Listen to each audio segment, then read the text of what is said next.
Hello and welcome to Wrestling in Mom's Basement. This is the Raw, well, not Raw, this is SmackDown 205 Live and NXT's TV reviews for the week of April 24th? 3rd, whatever. Well, 24th over Tuesday, so yes, technically. Exactly. I, of course, am Patch Young. This guy to my right is the FABULOUS co-host on this ride, Joe Bonita. Thank you for that. I'm the host. I'm going to stick with Carmella for a while. Well, my Make Carmella jokes for a while. My sidekick's going to burn this. Yeah. You're Carmella, I'm James Ellsworth. By the 8-year-old lady with a lot less sleeping with you. Wanting to sleep with you. With a lot less. The ones who deny it, I'm just saying. However, Ant's ex-girlfriend, I'd rather sleep with you. Peace. No. On the real one. You know our good friend Nat. He was on a bunch of our videos recently, especially around Mania time. Yeah. And I'd rather sleep with you. The real ex-girlfriend, not the one he wishes. Yes. Gotcha. And I'd rather sleep with you. Hey, Vicky. Hey, Vicky.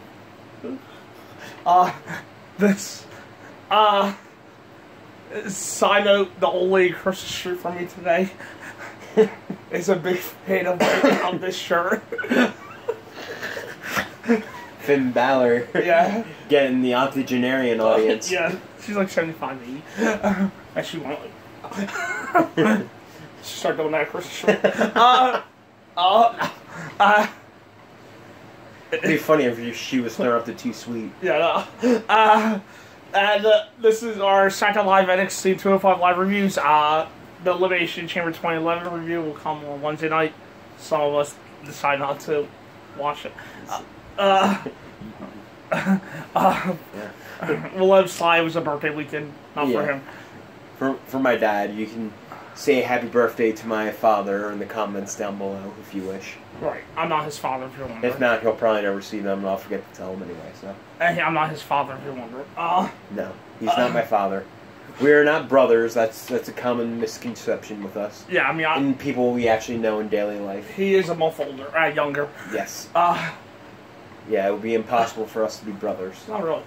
Unless our mom went to labor for like a month. Well, but we will pick the pay-per-view that we will be reviewing Friday night. Or Sunday afternoon.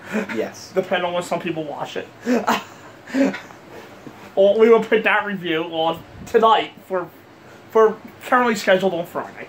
Or not Sunday afternoon. we still have our 100 wrestling matches of all time. It's still in the can somewhere. Well, I got the can. Now I can upload them because all the videos are kind of up to date. Yeah, okay. Everybody's up to date. Yeah, so they will be coming to you later this week as well. Right. Along with a pay-per-view review, hopefully on Friday, maybe Sunday afternoon. Yes. But you get a lot of him this week. Yes, you will. You get to enjoy this face. Yeah, you get 2 extra days. Sup, girl? No. What's your doing, Vicky? Hope she don't watch. Who gives a fuck? A lot of people people have been traveling there. This is the... So, just to clarify... It's a freeway that way. Programmer note will be, tonight is this review and the Raw review for April 30th. The SmackDown Live review and Elimination Chamber 2011 review coming on Wednesday. Level 205 Live NXT. On Wednesday. Friday, whatever pay-per-view we pick, and Backlash predictions, Sunday, Backlash review. Yes. Correct? Yeah. Alright, you said 4 days of us. Good luck. Yeah. And 4 days of this face. Yeah, I know. And this face. Right, maybe I'll bring a lady too. She need 2 sweetos. I'm just calling up the network around the mist to get it out of the way. Random. Alright. So Big Cass didn't kick off SmackDown then. Yes. The randomness did. Alright. Here we go. Survivor Series 2002.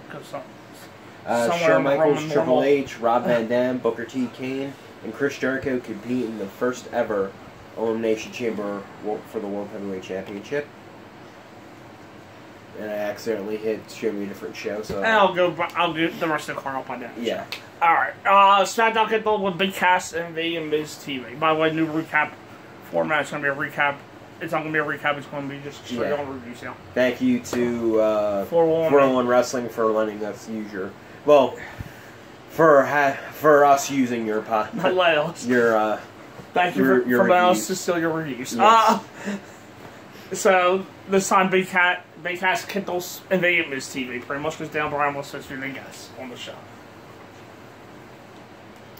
I actually thought it was a pretty good opening promo from Cass. Again, Miz was great. He did the setup where we wanted Bryan and him to have that final stare down. We're probably going to get that a lot later.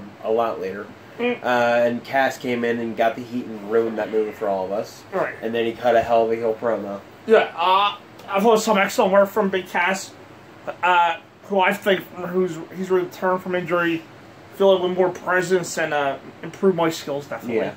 Yeah. He's actually probably why Baron Corbin's over on Raw now, because they probably want to push him. Yep, Cass. Yeah. Yeah, and Corbin needs to work on his mic skills. Oh yeah. It's it came off to me kind of like a slimy bragger, I guess, version of himself instead of just whatever he was before. So I think this has potential. And it's proven it doesn't hurt to have more depth to the character. So it's their typical big monster, whatever. And frustrating a little bit. Maybe the segment, I see some complaint, maybe went on a little longer than needed to, kind of runny, but overall, it was excellent work from him. But maybe some line trimming might be a little bit more powerful, but overall, I think this might have been the best thing on SmackDown in terms of overall story this week, of last week round around. So. Yeah, I agree with that. Up next, Asuka and the Iconics, Billy Royce and Peyton Royce and Billy Kay beat Asuka and Becky Lynch. I've actually never heard anyone mix up their names. Billy Royce and Peyton Kay. Yeah. We'll roll up on Becky. Hell, if it was me, I'd probably screw up and call them by their indie names. That we don't even know. Yeah. So, I think Billy's was Jesse McKay. That was it. And I can't remember Peyton's. Yes, okay. But it was surprising. Apparently, SmackDown Iconics are better than the Iconic duo from NXT. The Iconics will beat Becky and NXT. Yeah, it's like that meme where the Tigers not really do anything, and it's just the Iconic duo next to them, and then you get the Iconics, and then it's the lion roaring. It's surprising they actually picked up a win over Asuka. It'll go down in the record as the Iconics on the winning side and Asuka on the losing side. If anybody side. paid attention to NXT when all three were down there, they were the ones that always gave Asuka her biggest challenges. Except for, Ember. Yeah, they always gave her the biggest challenge. No, not really. And not Ember, not Nikki Storm, or Nikki Cross. Oh, they're indie names. Her indie name. Nikki Cross or Ember Moon. However, I thought this match was really good, and it looks like we're getting some sort of Becky-Asuka feud. Yeah, Peyton and Billy continue to entertain the SmackDown's resident Mean Girls. Another loss for Asuka was a bit of a shocking decision. I will admit. The Iconics, those Billy Payne certainly benefit from a cheap win, so. Oh, yeah. But WWE can't afford to make Asuka look into moral. Yeah. We'll go with going forward. The Iconics really do need a win. They didn't have a win on the main roster yet. Yeah, no, they had. I do think we're getting Becky and Asuka's story soon, but I actually won't mind they can team up together for now because I thought they had solid natural chemistry together between them. And it won't probably be a bad idea to explore further before they eventually have a match. Up next, it was Jimmy Uso pick up a win over Eric Rowan. With Naomi's booty. Right. Being a distraction there. they're kind of running into a thing where I get why they're doing it too. With the Bludgeon Brothers, you want them to look dominant, at least have quick matches, and where if the Usos win by distraction, it has to be quick, or else the Bludgeon Brothers should theoretically run away with it. Mm-hmm. It's kind of disappointing knowing, again, what these two teams can do with each other. Yeah, I like the story. I like the story, but we know what they can do. It's not like we don't know what they can do. Exactly. Yeah. And the Usos are literally considered one of WWE's best tag teams, so odds are if the Bludgeon Brothers go in a long match with them, it's not going to make them look terrible. And the fact that Harper and Rowan are slimmed down from 2014. Yeah. Well, Harper, not really, because he was really out of shape. But Rowan slimmed down from 2014. The matches will probably be even better. Yeah. So it's not like they don't have chemistry. That's totally my problem with the feud. Like, we know what they could do with much longer matches. They had an excellent 2 out of 3 falls match, I believe. Right. On Battleground 2014. Exactly.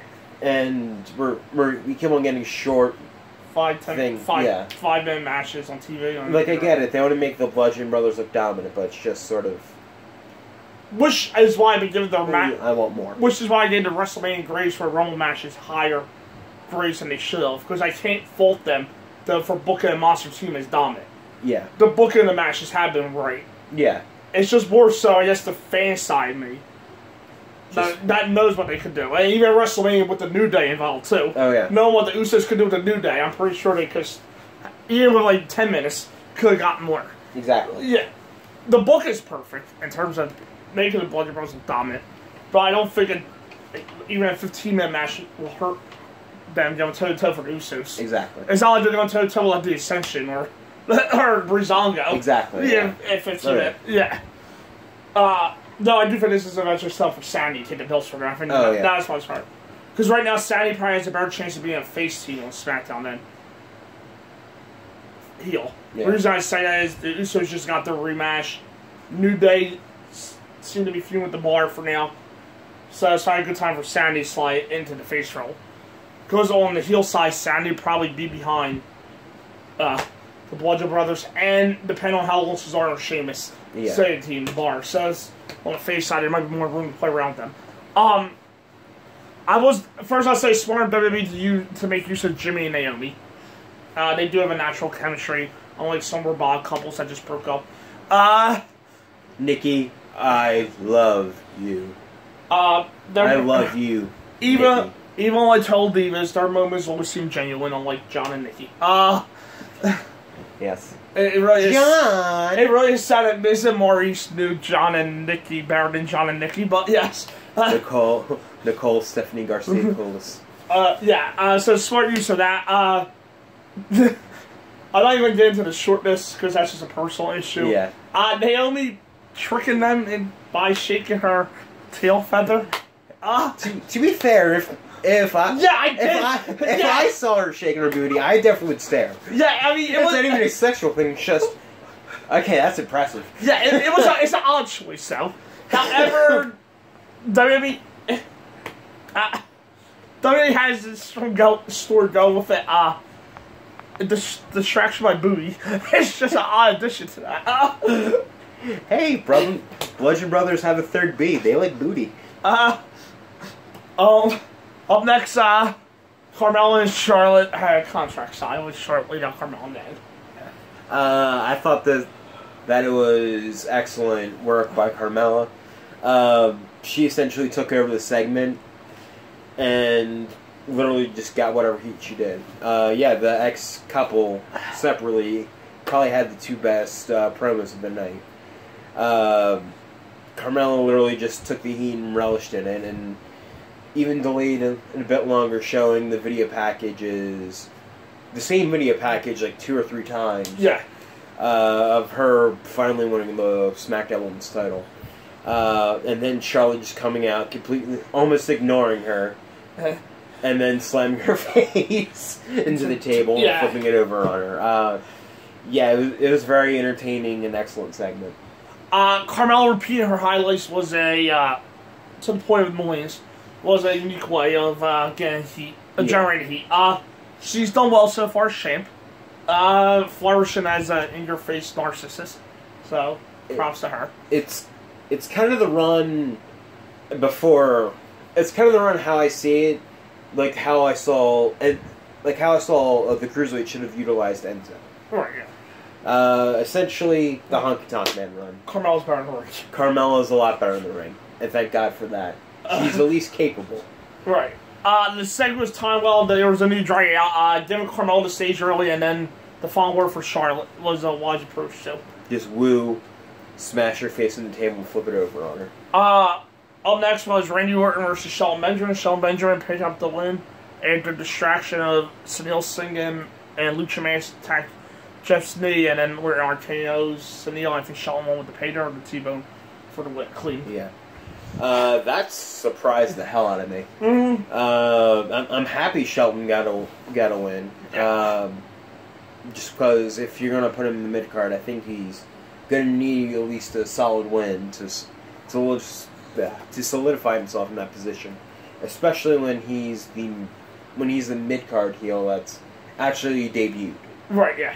Like Andrade could be put in that position, but he hasn't debuted yet. I have Sandler heels one Exactly. time. Yeah. Exactly. So for the time being, I think it is smart to have that.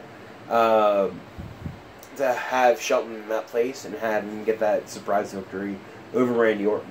Yeah, I think Shelton looks energized following the separation from Gable. Yeah. So his match with Orton, it didn't get a chance to get into high gear fully, but I think that was more due to the story of Jeff and Jinder and Jeff and Orton and Jeff and Shelton and whoever he wanted to face. I think he wanted to face Jeff, but this time Orton interrupted Jeff. People thought Jeff botched it. I didn't take it to the entrance because he stopped so soon. I think unlike Orton, he knew why his music was getting cut off. Yeah. Because he rolled his eyes. Because he did say it to Orton a week prior. Shelton's going to make a valuable addition to the U.S. title picture that includes Jeff and Orton. I wrote this on Wednesday night, so I said Wednesday, this is Jinder. The U.S. title picture. Now that's this Jinder as of Friday. We have a U.S. title situation building between Jeff Orton and Shelton. That sounds a lot better. It's the Raw mid-card scene of 2006. Yeah. All you need is Carlito and John Morrison. Well, you're getting the lag on Andrade. So, there you go. There you go. And he always had a woman with him by that time, Tori or Trish. Yeah. So we're getting his elite. We're technically getting both, I guess. Yeah, there you go. And I also have written the sooner Orton got done messing around with Jinder, the better. Yeah. Because he's been spinning with his wheels since his feud with Jinder, but Jinder's gone now. And now we get Randy Orton with a motivated Jeff Hardy and a motivated Shelton Benjamin. And more likely to motivate Andrade too. So. Exactly. And the main event, which is a fine part. And the main event, Rusev Day and Shinsuke Nakamura defeated AJ Styles, Carl Anderson, Luke Gallows, who I do agree with you fit a lot better with AJ than they do with Finn. Yeah, they do. Go ahead. I actually... My memories of this match more or less rely on what happened after, which happened with the aftermath of this match. It was a solid match, but I think going forward, what will be remembered from this segment and match is what happened afterwards, where Nakamura low blows AJ again, hits Gallows with the Kinshasa, right? Goes to hit AJ. But Anderson takes the bullet for him, pun intended, and then just to solidify how heelish Nakamura is, he hits Anderson again and literally just has AJ barely miss, saving his best friend. I think that's how you shoot a babyface, to be honest. Just have him get so close to stopping the heel and then just missing it in the nick of time. Yeah. Actually. And also, I love Shinsuke Nakamura's new theme song. Oh yeah. I think it's really badass. The match itself was a barn burner and was solid enough. The dramatic moments afterwards that were the real highlight. Yeah. Nakamura's heel turn has bolstered him in a big way. And he was a major part of why there was so much emotion in the final scene. Rusev, meanwhile, can't even remember what WIMB feels like at this point, so go ahead. WWE does continue putting him in a prominent spot, though, so. Yeah. And it was days before his casket match against The Undertaker, where he got in a lot more offense than Cena did at that point. Exactly. And he was in SmackDown's main event battling the WWE Champ and on the win team, so not a bad week for Rusev.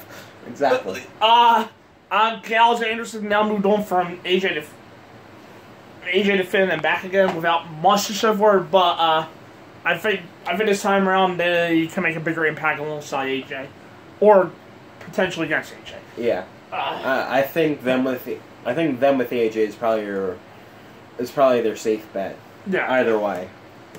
Up next will be the 205 Live review, which I didn't write down for because it was only one match. It was the Cruiserweight Championship No. 1 Contender Gauntlet. The winner fought Cedric at the Great Royal Rumble, which ended up being Kalisto. Results for Mustafa Ali defeated TJP. Drew Gulak defeated Mustafa because Mustafa couldn't continue. Then Drew beat Tony Nese because Tony Nese got downside his own head, overconfident, and then Kalisto defeated Drew Gulak. For me, it was match of the week. Mm-hmm. I love how like each cruiserweight, even in a losing effort, still had a story behind what they did, or at least benefited from a little direction. Right. Like Tony Nese, he hasn't had much direction at all in the cruiserweight. Nah. Literally, his memorable point is being part of the Zoe train that got beat up. Right. But now there's actually a little bit more to him now, where he failed and got over cocky while doing it. And I even love the instant promo they had of him. Oh yeah. Just like not reacting, just pissed off and walked away from Gotcha. Mm-hmm.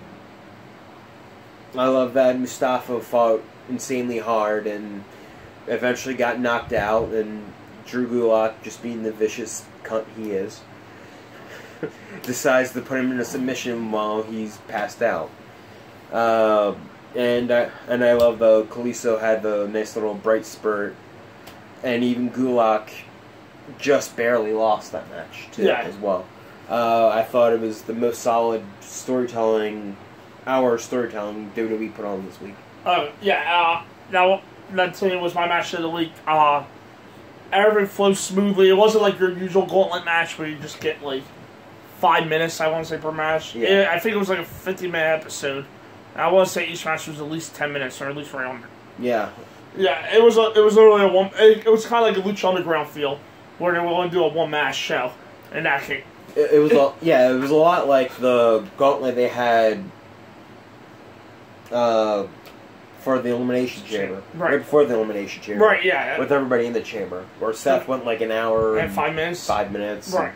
Something crazy like that. It was a lot like that, except for an hour for 2 Just to clarify, that record's already broken, too. Yeah. Not only did Daniel Bryan break the Royal Rumble record, he was the longest time someone was ever competing in WWE ring. Alright. So I don't know the exact number, but we already know he was in the match for 6-5 minutes at one point. Yeah, so... yeah. Then NXT kicked off with Roger Strong and the Undisputed Era's explanation of why Rai joined them. Essentially because he could. Right. You go first, because I'm starting to lose my voice, actually. A United Front was presented by the Undisputed Era. Is exactly what the brand needed. They firmly established the factions, the most dangerous collection of stars in NXT, and more importantly, finally gave it a reason for being. That was something the group never had, I think, in terms of like their reason for what. Now they have all 2 of the championships that they can hold. It flew around. They did flow around NXT, but they never had the main motive. Now it does, and results to be even bigger and better things for the factions representing gold. Yeah, essentially it was Undisputed Era just gloating over the fact that they have 2 titles out of the 3 they could possibly have. I can also see them trying to add a woman eventually, just so they can clarify that. I see people talk about this on Twitter over the weekend. I could totally see that happening. Who would it be? I see people mention Time Lord because they had that little history against Nikki. Mm-hmm. I see people mention Kansas, which indie background makes sense, but Kansas is babyface. Oh yeah, she's essentially Mrs. Gargano. I see people mention Shayna, but she's better as a loner. Shayna could fit, but I could she's see. Better as a loner. But I see her more as a loner. The one I had, because for some reason this was a big discussion on Twitter this week. I don't know why I see it. She doesn't have the indie background, but I feel like she would fit with them. Bianca. Hmm. And maybe because I think she has the most untapped potential in the Dame NXT. But for some reason, I can see Bianca with them. She feels like that type. She don't have the indie cred, obviously. Yeah. But she has that, like, oozes star power that they all have. Exactly. Yeah. I'm trying to figure out the heels, and she's the first one that comes to mind. Because, like I said, Shayna's the loner. I mean, it doesn't necessarily even have to be. I don't even sure. We're not saying they're going to date a woman. Yeah, I'm just saying I could see it happening, just so they can get the woman's title when Bobby Fish comes back. O'Reilly and Fish will keep the tag team titles. Roddy will somehow get into the North American division, and then Adam will obviously move up. I could see them try to do that evolution type thing. Right. But still... And I think out of the heels you have, she's the best for that role. Yeah, and... it's her or Lacey Evans. Exactly. I can also see, if and when they do this, Piper Niven? Oh, man. Oh. No. She's a babyface, no offense. But you're on the right track. Even if she was a face in my young class, I can see Tony Storm. Yeah. And I don't know if I could buy Piper as a heel. Not Tony Storm, I can. So. Yeah, it could work, yeah. Yeah. Because she did say in interview this past week in her dreams to get to WWE, she just has to lose her championships. She just lost one, so we're off to a good start. Well, wait, I got the per person because she might become the NXT. Oh, yeah. Britt Baker. The future Mrs. Cole. Right. She's not Amish like I'm Cole. Just no. clarify. However, anyway, I thought it was a really good promo for them all four. Essentially, it's Undisputed Era just getting that heel heat by gloating about their accomplishments. Which led to the NXT Championship match, North American Championship match. Adam Cole over the feud of Oney Lorcan. No, he didn't beat him. No. Adam Cole retained. I guess I don't know. Oney won. Well, my DQ, my fault. Yeah. So used to say it all the way around. Yeah. Oney won by disqualification. Yeah. I love how Adam Cole literally said in the opening promo that it doesn't matter because he can obviously beat Oney Lorcan. Right. And he had to use the help of his three compatriots, well, two of his three compatriots anyway, who are cleared for physicality, to help him. Essentially, it put Oney over more than just giving him a good fight. Essentially, Adam Cole had to backtrack on his words, saying he couldn't beat him alone. Oh yeah. Adam Cole's great here. It's a sneaky heel who, like Pat said, claimed he could beat Lorcan on his own, and eventually needed help from the all three members of his faction to get the job done. To beat down Lorcan and Burch, afterwards suggests there be unfinished business. Danny Burch, not Pete Burch. Danny Burch just resigned full time with the company. Yeah.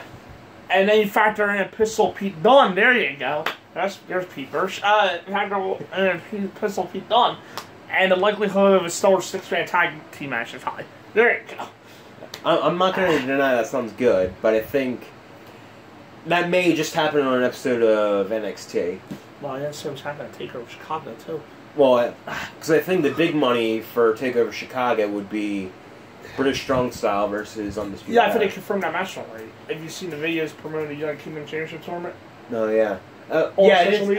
I didn't see the poster with Undisputed Era. Yeah, Mustache Mountain, and then Pete Dunne challenged them already. So okay. I think this happened in June. Alright. Which I think is Money in the Bank week. Money in the Bank's that weekend, that's in the middle of the week. Yeah. Okay. Next, Heavy Machinery defeated Rick Constantine and Sabatelli in a match. Probably the biggest compliment I can give this match, it was okay. Mm-hmm. It was surprisingly okay, I'll say. I'm not a big fan of either team, really. If I had to choose, my favorite would probably be the team that broke up, and Tino and Moss. Just because I think I've seen them have a decent enough match before. However, again, this match was okay, so it actually surprised me. We finally got their breakup for the 5th time from Riddick and Moss. Or Riddick, Moss, and you do that weekly? Yes. Rick and Moss sounds like a better tag team name than the one they have. Their names just don't flow together correctly. The real names, sorry. Yes. Are too much of Riddick and Moss. I think if Riddick Moss gets another tag team, it should be Riddick and Moss. Yeah. Can this please be the last time these two teams work together? Anyway, the match itself was fine. The right team went over. I'll say why in a moment. And there was the add bonus of Tino walking on his partner, but that just feels beyond steel at this point. Anyway. Yeah. And their match, she recalled out War Raiders, which felt like the real purpose of this entire segment. Exactly. It was just giving them a squash win before they called out the War Raiders. Up next, Tommaso Ciampa attacked Johnny Gargano before his NXT Championship match against Alex. That no good son of a bitch. Tommaso Ciampa. Yeah, it was very brutal and very physical from Ciampa. Pretty much saying, no, Johnny, I'm not done with you yet. It was great. It was great to see, and it got pretty good heat on Ciampa. Yeah, that's how you get heat back on Ciampa and Fallon's supposed to take her to New Orleans. Sore loser, absolutely obsessed to make his former friend's life live in hell. He was brutal, ruthless in his assault of Johnny. It also sets up potential rematch between the two, and given the modern classic that they just had in New Orleans, it's difficult to imagine any fan having a problem with that scenario. I don't think they will. And the main event, Aleister Black still won the fight. Eric Young came out I believe it's not a title, right? I thought it was for the title. It was for the title? Okay, yeah. Okay. Because he said, obviously, I think you want this. Right, yeah. NXT Championship match, Aleister Black versus Eric Young. It was a pretty good match. It was a nice send-off for Sanity. Minus Nikki Cross, who had a vignette earlier in the show. Right. Yeah, the match was fine. And Aleister Black literally black-masked them out of NXT. Yeah. It was nice to see Eric Young get a high-profile spot. It was likely Sandy's home appearance on NXT TV. But the match was good, but I felt like it was unnecessarily tacked on.